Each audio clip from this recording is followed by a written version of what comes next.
Good morning, good evening. हम लोग आज अपनी क्लास शुरू करेंगे शब्दावली में। आज हम लोगों को पढ़ना है तत्सम तद्भव। तत्सम तद्भव के बारे में मैं आप लोगों को पहली क्लास में बता चुकी हूँ। आज हम तीसरा सेट करेंगे कि तत्सम तद्भव क्या होता है। जल्दी से एक बार फिर से रिमाइंड करा देती हूँ। तत्सम का मतलब होता है, ये दो शब्दों से मिलकर बना है, तत् प्लस सम। तत् का मतलब होता है उसके या उससे, और सम का मतलब होता है समान। तो जो उसके समान है, अब उसके का मतलब यहाँ पे है मूल भाषा से, यानी वह शब्द अपनी मूल भाषा में कैसा है।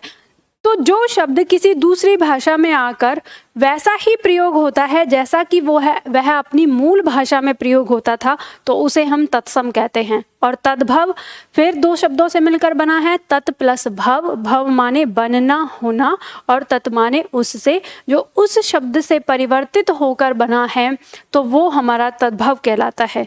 तो हम यहाँ पर तत्सम तद्भव पढ़ रहे हैं, और जो तत्सम तद्भव हम पढ़ रहे हैं वो संस्कृत और हिंदी के पढ़ रहे हैं। यानी हमारी हिंदी भाषा के अंदर जो हमारे शब्द हैं वो तत्सम शब्द संस्कृत के हैं। यानी तत्सम जो हमारे यहाँ पे शब्द हैं वो किस भाषा के हैं? संस्कृत के हैं। और ये तद्भव यानी इस तत्सम से जो इनके तद्भव बने हैं वो किस भाषा में बने हैं? हिंदी भाषा में। तो हम यहाँ पर देखते हैं, सबसे पहला शब्द दिया हुआ है महिषी। महिषी को हम हिंदी में यानी तद्भव, संस्कृत में महिषी कहते हैं, इसको हम हिंदी में भैंस कहते हैं। ठीक है। फिर शब्द है मात्र। मात्र यानी माता के लिए जो प्रयोग होता है मात्र, इसका हिंदी में बन गया माँ। ठीक है, हमने इसका हिंदी में क्या बना दिया? माँ। परिवर्तन होके बना है। ठीक है। उसी तरह से अगला शब्द है मौक्तिक। मौक्तिक का हिंदी में तद्भव बन गया मोती। अब आप में से बहुत सारे छात्र कहेंगे मैम ये मौक्तिक क्या है?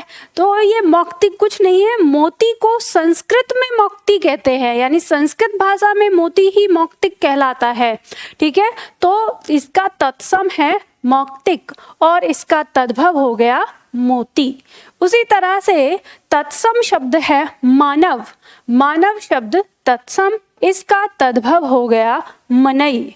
मनई भी मानव को कहते हैं। ठीक है। मानस कह देते हैं, मानस भी बोल देते हैं, परिवर्तित होके बना है। ठीक है। आगे शब्द आता है मस्तक। मस्तक तत्सम शब्द है जिसका तद्भव बना है माथा। ठीक है। मस्तिष्क, मस्तक कहते थे हम संस्कृत में, अब हमने हिंदी में क्या कहना शुरू कर दिया? उसको माथा कहना शुरू कर दिया। अगला शब्द है हमारा मुख। मुख शब्द कहते हैं संस्कृत में। ठीक है। मुख, इसका हिंदी में परिवर्तित करके तद्भव बना दिया हमने मुंह। ठीक है। मुंह कहने लगे, मुख का मुंह। हाँ, अगला शब्द है मेघ। संस्कृत में मेघ कहते थे, मेघ का मतलब होता है बादल। ठीक है। तो संस्कृत में मेघ कहते थे, इसका परिवर्तन करके तद्भव बना दिया हमने मेह।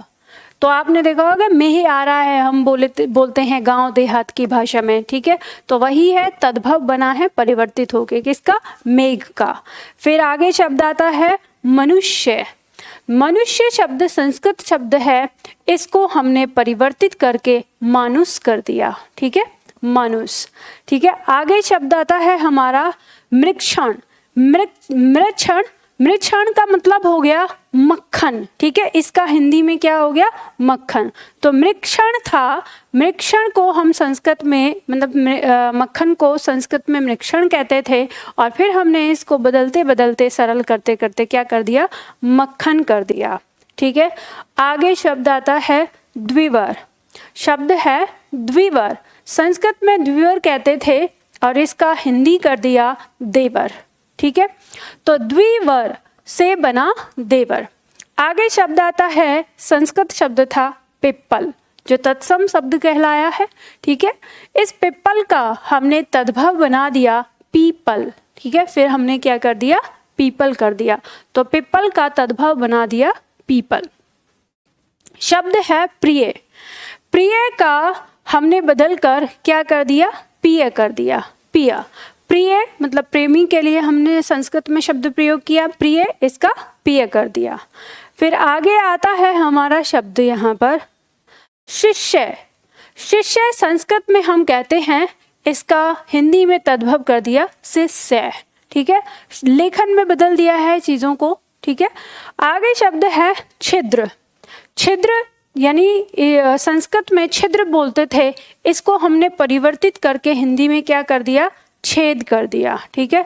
तो छिद्र से क्या बन गया, छेद बन गया। फिर आगे हमारा शब्द है दिवस। दिवस संस्कृत में कहते थे, इसको हमने हिंदी में क्या कर दिया, दिन कर दिया। अब ध्यान रखिएगा कि यह वह शब्द है जो बड़ा ही कंफ्यूज कर देता है। हालांकि दिवस और दिन दोनों ही जो शब्द हैं वो संस्कृत के ही हैं। हम संस्कृत में भी दिन कहते हैं। अब कैसे, अब जैसे ये बात हमें कैसे पता चलेगी, तो देखो हम जो यहाँ पर एक नाम लेते हैं, ये नाम क्या है, आपने ये पढ़ा होगा किसका पर्यायवाची है। देखो यहाँ पे ये नाम है दिनेश। दिनेश किसका पर्यायवाची है, तो सूर्य का पर्यायवाची है। तो भाई सूर्य का पर्यायवाची है। अब यहाँ पर जो ये शब्द बना है दिनेश, ये क्या बना है, यह संधि विधि से, संधि विधि लागू इसमें हो रही है। क्या है, दिन में हमने क्या जोड़ा है, ईस जोड़ा है। दिन में हमने जब ईस जोड़ा तो उससे बना है शब्द हमारा दिनेश। और ये आपको पता होना चाहिए कि संधि जो है वो तो सिर्फ संस्कृत शब्दों में ही होती है, हिंदी शब्दों में तो संधि है ही नहीं, संस्कृत के शब्दों में ही हुई है। तो संधि तो ये तभी बनी है। तो इसका मतलब दिन हमारे पास संस्कृत में था पहले से ही, तो हमने ये बना दिया है। तो अब ये आपकी परीक्षा में भी इसका असर दिखता है।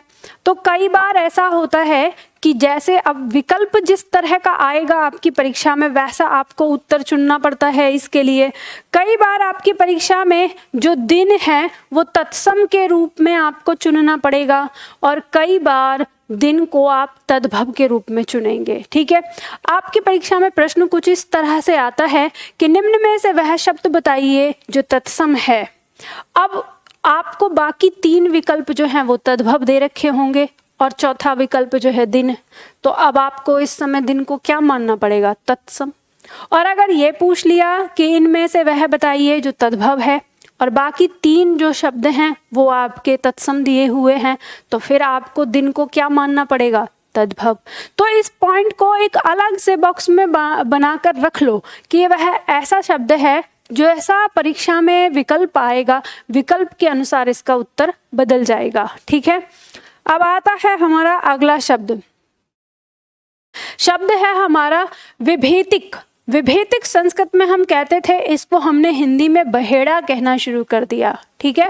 अब आप कहेंगे कि मैम ये बहेड़ा क्या होता है, तो देखो ये एक तरह से जड़ी बूटियां दवाई होती हैं। जैसे आपने बड़ी इलायची होती है, या जैसे पीपल होता है, जीरा होता है, तो इसी तरह से एक बहेड़ा भी है, एक फल है एक तरह का, जो कि आपकी दवाइयों में काम आता है, ठीक है। तो हम इसे संस्कृत में बोलते थे विभक्ति, और तो इसे हमने हिंदी में क्या कर दिया, बहेड़ा कर दिया। फिर शब्द है विभूति। विभूति शब्द को हमने हिंदी में क्या कर दिया, भभूत कर दिया। अब देखो ये विभूति शब्द है, इसके 2 अर्थ आ जाते हैं। एक तो ये अनेकार्थक शब्द में भी आ जाता है। विभूति का मतलब महान हस्ती भी हो जाता है, लेकिन यहाँ पे इस विभूति का मतलब है राख, ठीक है। जो राख हम जिसे क्या बोलते हैं, हम भभूत कह देते हैं, ठीक है। तो ये हो गया विभूति का मतलब, अब हमने बदल कर क्या कर दिया, भभूत कर दिया। अब आगे शब्द है विस्मृत। विस्मृत को हमने हिंदी में बदलकर तद्भव क्या कर दिया, विसरना कर दिया। विसरना मतलब होता है भूल जाना, ठीक है। विस्मृत का मतलब भी होता है भूल जाना, विसरना का मतलब भूल जाना, ठीक है। आगे शब्द आता है हमारा विवाह। विवाह शब्द का हमने परिवर्तित कर कर क्या कर दिया, ब्याह कर दिया, ठीक है। तो यहाँ पर विवाह और ब्याह हम ऐसे भी देख सकते हैं, जैसे हमने ट्रिक सीखी थी कि तत्सम तद्भव के जोड़े में हमें तत्सम में व देखने को मिलेगा और तद्भव में ब देखने को मिल जाएगा। तो यहाँ पे हमें दिख रहा है वो, ठीक है। फिर शब्द है हमारा तिक्त। ये तिक्त शब्द जो है इसके 2 अलग अलग आते हैं, तीता और तीखा। तीता का मतलब भी होता है तीखा ही होता है, ठीक है। तो कभी आपको विकल्प में ना तीखा मिल जाएगा, कभी आपको विकल्प में तीता मिल जाएगा। अगर आप कहें कि मैम अगर विकल्प में दोनों मिल गए तो आप उत्तर तीता लगा के आना, ठीक है, क्योंकि ये तद्भव रूप में ज्यादा होता है, जो इससे तिक्त से परिवर्तित हुआ है। आगे शब्द है हमारा जिह्वा। जिह्वा हम बोलते थे संस्कृत में, इसका हमने तद्भव बनाया जीभ, ठीक है, जिह्वा का। फिर शब्द है हमारा निम्ब। निम्ब शब्द को हमने हिंदी में क्या कर दिया, नीम कर दिया। ठीक है, क्या बना दिया हमने? नीम कर दिया। आगे शब्द है हमारा निर्दर। निर्दर हम संस्कृत में बोलते थे, इसको धीरे धीरे बदल कर हमने क्या कर दिया? निडर कर दिया। ठीक है, तो निर्दर का हमने क्या कर दिया? निडर। आगे शब्द है हमारा लिंगपट। लिंगपट का हमने बदल कर हिंदी में क्या कर दिया? लंगोट। ठीक है, तो संस्कृत में हम बोलते हैं लिंगपट और हमने हिंदी में क्या कर दिया? लंगोट। ठीक है, आगे शब्द आता है हमारा हरिद्रा। हरिद्रा तत्सम शब्द जिसको हमने हिंदी में तद्भव में क्या बदल दिया? हल्दी कर दिया। तो हमें पता चला हरिद्रा क्या है? हल्दी का तत्सम है और हरिद्रा का तद्भव क्या है? हल्दी है। इस तरह से हम देखेंगे। फिर आगे शब्द आता है हमारा हस्त। तो हस्त हम हिंदी संस्कृत में हस्त कहते थे हाथ के लिए। ठीक है, हमने इसको बदल कर तद्भव बना दिया, हाथ कर दिया।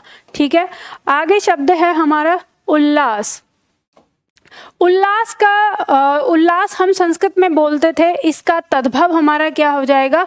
हुलास हो जाएगा। ठीक है, क्या हो जाएगा? हुलास। तो हमने उल्लास को धीरे धीरे क्या बदल दिया? हुलास कर दिया। ठीक है, आगे शब्द आता है हमारा भक्त। संस्कृत में हम भक्त कहते हैं, हमने इसको धीरे धीरे बदलकर भगत कर दिया। ठीक है, फिर हम इसे भगत कहने लगे। इसी तरह से शब्द आता है भगिनी। तो भगिनी को ये संस्कृत में हम बोलते थे भगिनी और इसको बदलकर हमने क्या कर दिया? बहन कर दिया। और आजकल बहन को भी हमने बहन कर दिया। ठीक है, तो वर्तमान में ये आपका चलन में है, यानी बहन को भी हमने क्या कर दिया है? बहन कर दिया है। तो इस तरह से भगनी का हो गया बहन। ठीक है, तद्भव। तो ये तत्सम और तद्भव हम लोगों ने याद किए। तो अब एक बार मैं फिर दोबारा से जैसे दोहराऊंगी, मैं तत्सम बोलूंगी, आपको मेरे साथ उसका तद्भव उच्चारण करना है। तो हम जल्दी से तेज स्पीड से एक बार फिर से सारे शब्दों को याद करते हैं कि हमने क्या किया, क्या याद किया है। तो मेरे साथ आप लोगों को बोलना है, ऐसा नहीं चुप नहीं बैठना। ठीक है, तो चलो देखेंगे हम एक बार फटाफट से। महिषी का तद्भव भैंस, मात्र का तद्भव माँ, मौक्तिक का तद्भव मोती, मानव का तद्भव मनई, मस्तक का तद्भव माथा, मुख का तद्भव मुंह, मेघ का तद्भव मेघ, मनुष्य का तद्भव मानुष, मृक्षण का तद्भव मक्खन, द्विवर का तद्भव देवर, पिप्पल का तद्भव पीपल, प्रिय का तद्भव प्रिय, शिष्य का तद्भव शिष्य, छिद्र का तद्भव छेद, दिवस का तद्भव दिन, विभक्ति का तद्भव बहेड़ा, विभूति का तद्भव भभूति, भभूत है। ठीक है, विस्मृत का तद्भव विशरना, विवाह का तद्भव ब्याह, तिक्त का तद्भव तीता या तीखा, जिह्वा का तद्भव जीभ, निम्ब का तद्भव नीम, निर्दर का तद्भव निडर, लिंगपट का तद्भव लंगोट, हरिद्रा का तद्भव हल्दी, हस्त का तद्भव हाथ, उल्लास का तद्भव उल्लास, भक्त का तद्भव भक्त और भगनी का तद्भव बहन। ठीक है, तो इस तरह से हम अपने शब्दों को याद करेंगे। हम हर दिन इसी तरह से याद करते रहेंगे। ये ध्यान रखिएगा। मैम देशज विदेशज शब्द समझ नहीं आते, कोई बात नहीं बेटा, चिंता ना करो। जैसे हम तत्सम तद्भव पढ़ते जा रहे हैं ना, तत्सम तद्भव के बाद हम इसमें देशज विदेशज शब्द भी पढ़ेंगे, तो मैं वो लिस्ट भी आप लोगों को पढ़ाऊंगी यहाँ पे, चिंता ना करो बिल्कुल भी। अब हम शब्दावली कर रहे हैं ना यहाँ पे, तो हम शब्दावली करेंगे इसमें, तो हम देशज विदेशज शब्द भी पढ़ लेंगे। अभी मैं आप लोगों को जो पढ़ाती जा रही हूँ, जैसे आज हमने इतना पढ़ा ना, तो आज जो मैंने शब्द दिए ना, इनको बिल्कुल रट जाओ एकदम से, अपने दिमाग में ना कर लो कि आज के हिस्से में चाहे वो 10 है चाहे वो 15 है, तो ये आज का होमवर्क है आपका, आज का जो दिया है आप इसको रट लो। ठीक है, तो कहते हैं ना कि आपने एक लोकोक्ति सुनी होगी हिंदी में कि फुइयाँ फुइयाँ तालाब भरता है, या ये कहते हैं कि बूंद बूंद से घड़ा भर जाता है। तो ये ऐसे कहते हैं ना, तो बूंद बूंद से घड़ा भर जाता है। अब ये बूंद बूंद अगर आप हर रोज अपने अंदर भरते रहेंगे, याद करते रहेंगे, तो सारी शब्दावली आपको याद हो जाएगी, है ना। तो इसीलिए हम आज के लिए इतना ही करते हैं, फिर मिलते हैं कल की क्लास में अगले टॉपिक के साथ।